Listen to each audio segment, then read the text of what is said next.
Professional athlete के रूप में ये $1 करोड़ वाली जॉब करने जा रहा हूँ। और मैं आपको बता दूँ कि कितना फर्क होता है एक एस्ट्रोनॉट बनकर हर साल $2 लाख कमाने में। ये पागलपन है। डायनासोर की हड्डियाँ ढूंढकर हर साल $1 लाख कमाने में। Oh my God. और भी कई जॉब्स के बीच, और मैं शुरुआत करूंगा सबसे कम इनकम वाली जॉब से, गोल्ड पैनिंग, जिसके जरिए हम एक साल में $1 कमाएंगे। लेकिन हम करोड़पति बनेंगे शायद तुम्हारे सपनों में। बेसिकली गोल्ड पैनर्स इस मैकेनिज्म में मिट्टी डालते हैं, फिर इसमें पानी डालकर थोड़ा हिलाने के बाद सारा सोना फिल्टर होकर नीचे जमा हो जाता है। लेकिन ये इतना भी आसान नहीं है, क्योंकि 5 घंटों की मेहनत के बाद मैं बिल्कुल भी अमीर नहीं बन पाया। ओह बॉयज, मुझे सोना मिला। इसकी क्या कीमत होगी? करीब 2 सेंट्स। यही तो मैं कह रहा था। इसे 1 साल तक करने के बाद भी आप $1 ही कमाएंगे। लेकिन लकीली हम ऐसी नौकरियां करने जा रहे हैं जिसमें हम 1 साल में $10 मिलियन तक कमा पाएंगे। चलिए देखते हैं ऐसी नौकरी करना कैसा लगता है जिसमें हर साल $1 लाख मिलता हो। म्यूजियम के लिए डायनासोर की हड्डियां ढूंढना। और हाँ, ये नकली हैं क्योंकि ये सभी मर चुके हैं। तो ये उन गड्ढों में से एक है। क्या ये सच में डायनासोर की हड्डियां हैं? बिल्कुल, मैं यहाँ 17 सच में? सालों से हूँ। ये अब तक की सबसे बड़ी हड्डी है जिस पर मैंने काम किया है। ये रही आपकी थाई बोन यहाँ पर, जो करीब 4 फीट लंबी है। तुलना के लिए ये रहा वो डायनासोर, और ये रहे 6 काल जो एक के ऊपर एक खड़े हैं। और मेरी लंबाई 6 फुट 5 है। ये मेरी जैक हैमर्स है, बड़े काम के। तुम कर सकते उसे हो। बिल्कुल पता नहीं वो क्या कर रहा है। उसे कोई है, आइडिया जिमी। नहीं है। आपको ये सुनकर अजीब लगेगा, लेकिन हम इस काम में बहुत बुरे हैं। Whoops! संभल कर। 5 घंटे की मेहनत के बाद भी हमारी प्रोग्रेस ना के बराबर थी। लेकिन हमारे इस धीमी गति के बावजूद एक्सपर्ट की मदद से हम आगे बढ़ रहे थे। मैंने अपने पूरे करियर में इससे बड़ी हड्डी पर कभी काम नहीं किया। और आपने मुझे और काल को इसे छूने दिया? हाँ, बिल्कुल। हमने गड़बड़ कर दी तो? जोश, इसका वजन कितना होगा? करीब करीब 90 से 110 किलो? हाँ। नोलन की मॉम इससे 10 गुना ज्यादा भारी ऐसा है। कुछ नहीं है। अब क्योंकि ये हड्डी इतनी प्राचीन है, हमें इसे उठाने से पहले पीओपी से ढकना होगा, वरना इसके 2 टुकड़े भी हो सकते हैं। उम्मीद है उठाते वक्त ये टूटे नहीं। 1 2 3 कम ऑन। बढ़िया, दम लगा के हमेशा। बहुत अच्छे। आज पहली बार इंसानों ने इस हड्डी को उठाया है, वो भी कुछ यूट्यूबर्स ने। यकीन नहीं होता। टेबल के ऊपर रखो। तैयार? 1 2 बहुत अच्छे। हाथ संभाल कर काल। और मानो या ना मानो, ये डायनासोर की हड्डी वाकई में एक म्यूजियम में रखी गई। लेकिन क्योंकि म्यूजियम्स बोरिंग होते हैं, आइए नासा में एस्ट्रोनॉट ट्रेनिंग की $2 लाख वाली नौकरी करते हैं। और मेरा पहला मिशन था उनके ऑफिशियल लूनर रोवर को चलाना सीखना। एक दिन ये रोवर चांद पर होगी, है ना? हाँ, हम चांद पर घूमने के लिए इसी का इस्तेमाल करेंगे। ये लोग मुझे ये चलाने क्यों दे रहे हैं? दरवाजे खोल दो। इसे कैसे चलाते हैं? इस डंडे को आगे धकेलो। अभी? हाँ, धकेलो। जिमी, हमें मारना मत। मुझे डर लग रहा है। आते रहो। ओह, ये तो कमाल अब का उसे घुमाओ। है। दाईं ओर? कहीं भी घुमाओ, मुझे फर्क नहीं पड़ता। ओह माय गॉड, यहाँ गाड़ियाँ हैं। क्या इस सड़क पर चला सकते हैं? यहाँ तो चला ही सकते हैं। ओह, बहुत मजा आ रहा है। तुम टेढ़ा क्यों चला रहे हो? मुझे नहीं पता इसे सीधा कैसे किया जाता है। हालांकि मैं इसे ऐसे चला रहा था जैसे मैंने पी रखी हो। मैं सबको नासा के लूनर ट्रेनिंग यार्ड तक पहुंचा पाया, जहां इसकी असली परीक्षा होगी। ओह, हम ऑफ रोड जा रहे हैं। ओह, ये रास्ता ऊबड़ खाबड़ है। तुम मुझे इसे ढलान के नीचे उतारने दे रहे हो? क्या इस मशीन के अंदर सीट बेल्ट है? यहाँ पर एक सीट बेल्ट है जिसका हम इस्तेमाल नहीं करते। इनके पास सीट बेल्ट है लेकिन ये लोग पहनते नहीं है। क्या अजीब है। वो ये ढलान तो बहुत ज्यादा है। नहीं, क्या हम सच में नीचे जा रहे हैं? क्या अब मैं सीट बेल्ट पहन सकता हूँ? Oh my God! हम टेढ़े होकर ढलान उतर रहे हैं। नहीं नहीं नहीं नहीं नहीं जिमी। हाथ उठाओ ताकि उन्हें पता चले कि मैं चला रहा हूँ। वाह, ठीक है। इन्होंने तो सच में। मैं उठकर पीछे चला नहीं जाता नहीं हूँ। नहीं, बैठ जा। नहीं, ऐसे चलाना ठीक रहेगा? मुझे पकड़ो कार्ल, पकड़ो मुझे। लेनिन, तुम चांद पर सर्वाइव नहीं कर पाओगे। हाँ, शायद मैं कर पाऊंगा। और उसके बाद नासा ने मुझे अपनी विशाल स्पेस फैसिलिटी दिखाई। यकीन नहीं होता, ये पृथ्वी का दूसरा सबसे बड़ा पूल है। ऐसा लग रहा था मानो वो हम पर फ्लेक्स कर रहे हो, खासकर जब उन्होंने अपना स्पेस सूट दिखाया। स्पेस सूट को पहनने के बाद ही तुम एक एस्ट्रोनॉट बन जाते हो। लेकिन इसमें भी एक दिक्कत थी। स्पेस वॉक करने के लिए क्या आपको डायपर पहनना पड़ता है? तुम इस सूट में 12 घंटे तक रहते हो। वाओ, इसे पकड़ो। तो ये सचमुच एक एडल्ट डायपर है। तो जरा संभल कर। हाँ। ये स्पेस आर्टिफैक्ट है। ये कई बार मिशंस में इस्तेमाल हुआ है। यानी असली एस्ट्रोनॉट्स ने इसे पहना है? हाँ। और उन्होंने इसमें सुसु भी किया था। क्या आपने इसमें सुसु किया है? मैंने नहीं, इसमें नहीं। ठीक है। तो बताइए अगला मिशन कब है? क्या तुम 1 साल बाद फ्री रहोगे? मैं समय निकाल लूंगा। Okay okay. और मेरी ट्रेनिंग के आखिरी स्टेप में मैं एक कमाल की चीज करने जा रहा हूँ। उन्होंने मुझे चांद को छूने का परमिशन दिया। थोड़ा दम लगाकर खींचूं क्योंकि इसका वजन 4000 किलोग्राम है। ये 4000 किलोग्राम का है? जोर से खींचो। वाह, ये कमाल का। पूरी दुनिया में इससे बड़ा मून रॉक कलेक्शन कहीं भी नहीं है। यकीन नहीं होता वो हमें ये करने दे रहे हैं। तुम जानते हो ना, हम बस एक YouTube चैनल है। Oh my God! ये किसी जमाने में चांद पर हुआ करते थे। क्या मैं इस जेनेसिस रॉक को छू सकता हूँ? बिल्कुल नहीं। कल हमने एक डायनासोर का फॉसिल खोजा था, इसीलिए मैं इसमें एक्सपर्ट हूँ। ओके। क्या आप छू सकता हूँ? नहीं। मैंने कोशिश की। ये वास्तव में चांद को छू रहा है। ओह, ये तो कमाल है। तो इस ट्यूब में चांद की मिट्टी रखी गई है और इसे अब तक खोला नहीं गया है। और अगर ये सच है तो हो सकता है उसमें एक एलियन भी हो। हाँ, वो पहला होगा चांद पर। क्या कहा से? तूने कहा मुंह से। और ये जानने के बाद कि एलियन सच में होते हैं, हम अपनी अगली नौकरी के लिए स्ट्रेटोस्फीयर की ओर गए, जहाँ कार्ल और नोलन ने प्लेन उड़ाया। मैंने पहले कभी प्लेन नहीं उड़ाया। हमें पता नहीं हम क्या कर रहे हैं। फ्लाइट ट्रेनिंग के पहले दिन पर आपका स्वागत है। मैं मजाक नहीं कर रहा। बॉयज को एक असली प्लेन उड़ाने के पहले बस एक बार इस फ्लाइट सिमुलेटर में प्लेन को लैंड करवाना होगा। तो ये रहा हमारा थ्रॉटल। पीछे खींचने पर प्लेन धीमा हो जाएगा। Oh my God. और लगातार एक के बाद एक ओह गॉड। नोलन की क्रैश लैंडिंग के बाद तुमने प्लेन को क्रैश कर दिया। उसने सक्सेसफुली लैंडिंग कर ही ली, जिसके बाद पता नहीं क्यों उसे इस प्लेन को चलाने के लिए चाबियां दी गई। यो, मुझे डर लग रहा है। अगर तुम ये नहीं कर सकते नोलन तो प्लीज भगवान के लिए इन्हें बता देना।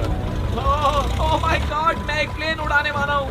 Oh my God. ठीक है, क्या तुम तैयार हो? मैं तो बचपन से ही तैयार हूँ। Full throttle. अप्रोचिंग 60। थोड़ी डगमगाहट है, लेकिन अब लीवर को पीछे खींचे। हम टेक ऑफ कर रहे हैं। बहुत अच्छे। ओह माय गॉड, तुम्हारी जिंदगी मेरे हाथों में है। ठीक वो है। सच में इस पूरे प्लेन को अकेला उड़ा रहा है। हाँ, मैंने तो छुआ भी नहीं है। टर्बुलेंस की वजह से कभी क्रैश नहीं होता है ना। दरअसल अब देखो, मैं दाएं मुड़ने वाला हूँ। नहीं। दाएं मुड़ा। संभल कर, ओह माय संभल गॉड, कर। प्लेन टेढ़ा हो गया। यकीन नहीं होता मैं इस चीज को कंट्रोल कर रहा हूँ। देखो मेरा जादू। रुको। ओह नहीं, ये क्या? बेवकूफ, मैं तुम्हारी जान ले लूंगा। अब हम उस तरफ जाएंगे और फिर तुम प्लेन को लैंड करो। ओह माय गॉड, मैं भूल गया। हाँ, अक्सर लोगों को यही सब याद रखने में दिक्कत होती है। ठीक है, हम नीचे जा रहे हैं। मुझे डर है तुम कहीं हमें ऊपर ना पहुंचा दो। सिमुलेटर पे हर बार प्लेन मेरे से यहीं पर क्रैश होता है। ओह गॉश। हम यहीं लैंड करेंगे, इस रनवे के ऊपर। Oh my God. आराम से। हम कुछ ज्यादा ही नीचे है नहीं? इसकी नाक को बिल्कुल बीचों बीच रखना। Oh my God. आराम से अपना हाथ थ्रॉटल पर रखो। लेवल पीछे खींचने से पहले थोड़ा इंतजार करना। लंबी सांस लो। बहुत अच्छे। हमने लैंड कर दिया। तुमने कर दिखाया। मैंने प्लेन लैंड किया।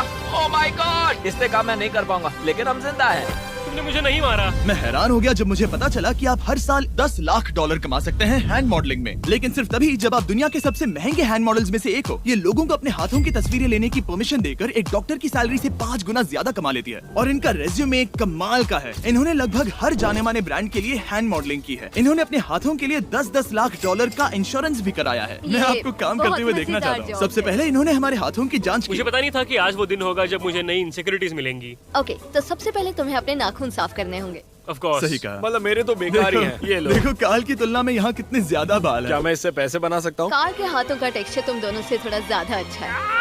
तुम समझे ना? मुझे बदल सकती हो? देखो, मैं कोई चमत्कार तो नहीं कर सकती, लेकिन जरा तुम अपने हाथ दिखाना जिमी। तुम्हारे हाथ सुंदर है, ये अजीब बात है। तुम्हारे हाथ इतने चमक क्यों रहे हैं? मुझे नहीं पता। क्या मेरी उंगलियों का स्ट्रक्चर अच्छा है? हाँ, बनावट अच्छी है, लेकिन नाखूनों के बीच गंदगी है, स्किन ड्राई है, लेकिन वो सब ठीक हो सकता है। हमारे हाथों पर अभी काफी काम करना था, तो हमने उन्हें शूट के लिए तैयार किया, जो कि मेरे और काल के लिए आसान था, लेकिन लेजर के लिए इतना नहीं। ओह नहीं। तुम इतने बालों के साथ एक कारपेट बना सकते हो। इन बालों ने मेरा पूरी जिंदगी साथ दिया, लेकिन अगर 10 लाख डॉलर कमाने हैं तो ये करना ही होगा। और अब जब मेरे हाथ घिनौने नहीं दिख रहे, हमने एक असली मैगजीन के लिए मॉडलिंग की, और ये तस्वीरें पूरे अमेरिका भर के बिलबोर्ड्स पर दिखाई जाएंगी इन वॉचेस को प्रमोट करने के लिए। मुझे डर लग रहा है। हाँ, लेकिन कोई टेंशन नहीं। ठीक है, मतलब घड़ी तो अच्छी लग रही है। मुझे पहले लगा कि ये आसान होगा, लेकिन हम इस काम में बहुत ज्यादा बुरे थे। ऐसा लग रहा है जैसे ये वॉच एक सांप ने पहनी है। ये तो बहुत मुश्किल है। क्या मैं देख सकता हूँ कि आप ये कैसे करती हैं? क्या? यकीन नहीं होता। प्रोडक्ट भी अच्छा लग रहा है क्योंकि आपका हाथ नहीं हिल रहा, लेकिन हैंड मॉडल बनने का मतलब सिर्फ अच्छी वॉचेस पहनना नहीं होता। कभी कभी आपको अजीब चीजें पकड़नी पड़ती हैं। तुम डर क्यों रहे हो? क्योंकि मैंने देखा कि उस आदमी के हाथ में एक सांप है। आराम से काल, आराम से। अपने दूसरे हाथ को यहाँ लो और इसका सर पकड़ो। हाँ हाँ, बिल्कुल बिल्कुल। हालांकि हमारे फोटोज अच्छे नहीं थे, उन्हें देश भर के बिलबोर्ड्स पर दिखाया गया, और अब वक्त आ गया है वो काम करने का जिसे करके हम एक साल में 1 करोड़ डॉलर कमा सकते हैं। सही समझे, मैं NFL की एक प्रोफेशनल टीम ज्वाइन करने वाला हूँ। ये सच में मेरा एक सपना था। और अगर आपको ये फेक लग रहा है, तो ये मैं हूँ जो $10 मिलियन के लिए बकेनियर्स के साथ एक असली कॉन्ट्रैक्ट साइन कर रहा हूँ। इसमें लिखा है कि हम शायद पैसे नहीं देंगे, लेकिन कम से कम अमाउंट तो सही। नहीं, बस अमाउंट पर फोकस करो। अब ये ऑफिशियल है। कांग्रेचुलेशन। तो अगले 48 घंटों के लिए मैं एक ऑफिशियल प्लेयर हाँ, तुम एक ऑफिशियल प्लेयर हो। वादा करता हूँ आप निराश नहीं होंगे। मैं वादा करता हूँ आप निराश होंगे। इस कॉन्ट्रैक्ट के चलते मैं 60,000 फैंस के सामने अपनी टीम के साथ मैदान में उतरूंगा। पहला पड़ाव है वेट ट्रेनिंग। ये ज्यादा ही हल्का है, इससे थोड़ा बढ़ाना कर होगा। सकते हैं। मुझे नहीं आराम लगता से। कि वो मुझे 1 करोड़ देने वाले हैं। मेहनत करते रहो, क्या तुम मोटिवेशन ना बनोगे या फिर एक लूजर।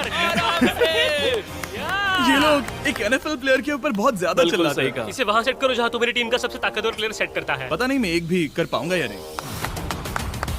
वो ऐसे 12 रेप्स करता हाँ। है, नामुमकिन। वो कोई आम इंसान नहीं है। मैं उससे पंगा नहीं लेना चाहूंगा। Come on, तुम कर सकते हो। NFL इतना मुश्किल क्यों है? ये वर्कआउट बाकी प्लेयर्स की तुलना में कैसा था? बहुत बुरा। उम्मीद है चक्कर आना बंद हो जाए। घबराओ, आदत पड़ जाएगी। ओके। उसके बाद मैं अपनी ट्रेनिंग के लिए टैंपा बे के बकेनियर्स ट्रेनिंग फैसिलिटी में पहुंचा, जहां मैं मिला अपने कोच हेलो से। मिस्टर बीस, हाय, मैं क्या हूँ हाल है? कोच, कैसे हो तुम? बढ़िया। और बाकी टीममेट से। तुमसे मिलकर अच्छा लगा। मैं हूँ शेख, मेरे बच्चे और मैं दोनों तुम्हारे सच में? वीडियोस देखते हैं, तुम्हारे कैंडी पास, द काल कमीज। ओह, सच में? मेरे नए टीममेट्स को यकीन नहीं हुआ कि मैंने उनकी टीम ज्वाइन कर ली है, तो मैंने उन्हें सबूत के लिए कॉन्ट्रैक्ट दिखाया। तुम भी सब तुमने भी अच्छे से ऐसे ही check करो। कॉन्ट्रैक्ट पर साइन किया था। लेकिन तुम्हारे वाले पर ज्यादा पैसे लिखे हैं, जितने नहीं मिले थे। लेकिन इसमें लिखा है कि ये कॉन्ट्रैक्ट सिर्फ 2 दिन का है, उसके बाद ये कैंसिल हो जाएगा। हाँ हाँ। तुम्हें कल के लिए तैयार होना होगा। हाँ, तुमने सही कहा। मैं क्वार्टरबैक बनता हूँ, और क्योंकि मैं पहले कभी क्वार्टरबैक भी नहीं बना था, और हाइक मैंने अपनी पूरी ताकत लगाकर बॉल को फेंका। बढ़िया टचडाउन। और मैं आपको बता दूं कि ये वही टीम है जिसके साथ टॉम ब्रेडी ने सुपर बोल जीता था, तो मैंने सोचा उन्हें सरप्राइज दिया जाए। वो आ गए टॉम। ओह, मुझे बॉल लगने वाली थी। टीबी, कैसे हो मेरे दोस्त? कैसे हो टीबी? कैसे हो दोस्त? कैसे हो तुम सब लोग? यहाँ मेरा एक दोस्त है जो आपके सिर्फ हाय कहने पर खुशी से मर नहीं सकता जिमी, है। ऐसा मत करो। तुम मेरे साथ लेनिन, ऐसा चलो नहीं इन्हें कर हाय सकते। कहो। Landon, I love you, bro. Oh, नहीं नहीं। ओके। और उसके बाद हमारी प्रैक्टिस उछल कूद में बदल गई। कैच करो। Too small. या अब तुम काम पर लौट ठीक है जाओ। दोस्तों, फिर मिलेंगे।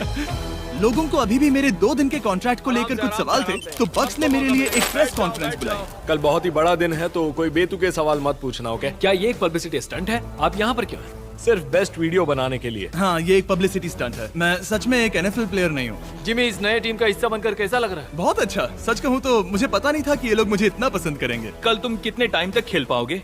0। और बार बार दोहराने के बाद कि ये सिर्फ एक पब्लिसिटी स्टंट है, मैं अपनी हाइट नापने गया। 6'4.5". 6'4.5"? काल, तुम 6'5" हो। मैं 6'5" हूँ। हाँ। ये मुझे इसलिए नाप रहे थे ताकि मेरा कस्टम गियर और यूनिफॉर्म बिल्कुल सही फिट हो। ये सच में बहुत ही अच्छा लग रहा है। सही कहा। और यूनिफॉर्म बनवाने के बाद ऑफिशियल गेम डे आ ही गया। मुझे अब भी नहीं पता कि वो मुझे ऐसा क्यों करने दे रहे हैं, बट हे, थैंक्स बक्स। तुम हैरान हो कि उन्होंने मुझे टीम में ले लिया? ये मेरा साइन किया गया पहला फुटबॉल है। जिमी अभी किसी भी वक्त बाहर आता ही होगा। तुम 100 पॉइंट से लीड करोगे तो शायद मुझे खेलने मिलेगा। मुझ पर एहसान करो और स्कोर बोर्ड तोड़ दो। जैसा तुम कहो। ये उसका पहला गेम है और शायद उसका आखिरी भी। उसकी हड्डियां टूट जाएंगी। ये सब कैसे हो गया? ये तो सपने जैसा है। ये कितना कमाल है। और क्योंकि ये मेरी जिंदगी का सबसे पहला और आखिरी NFL गेम है, टीम ने मुझे एंट्री पर सबसे आगे रहने दिया। Let's go boys! Let's go! ये हमारा दोस्त है। उम्मीद करता हूँ कोई मुझे कुचल ना दे। ये तुम्हारी जिंदगी का सबसे बेस्ट दिन है। मेरी जिंदगी का सबसे अच्छा दिन है ये, जिमी। I love you. ये हमसे आगे निकल रहे हैं। जिमी एक NFL प्लेयर है। क्या हाल है? Let's go, boys! मैं तुम्हें निराश नहीं करूंगा। हो सकता है मुझे खेलने का मौका ना मिले। I love America. कितना बड़ा प्लेन है। अमेरिका। चलो फुटबॉल खेलते हैं। मुझे एक ऑफिशियल NFL प्लेयर बनाने के लिए मैं बकेनियर्स का शुक्रगुजार हूँ। और अच्छा हुआ कि उन्होंने मुझे खेलने नहीं दिया, क्योंकि अगर वो मुझे टैकल करते तो मेरा मरना तो तय था। मुझे लगा सब खत्म हो गया है, लेकिन फिर फैल्कन्स ने ये ट्वीट किया, मिस्टर बीस्ट के नेक्स्ट चैलेंज के लिए गोल मारो और गेम जीतो। तो बदला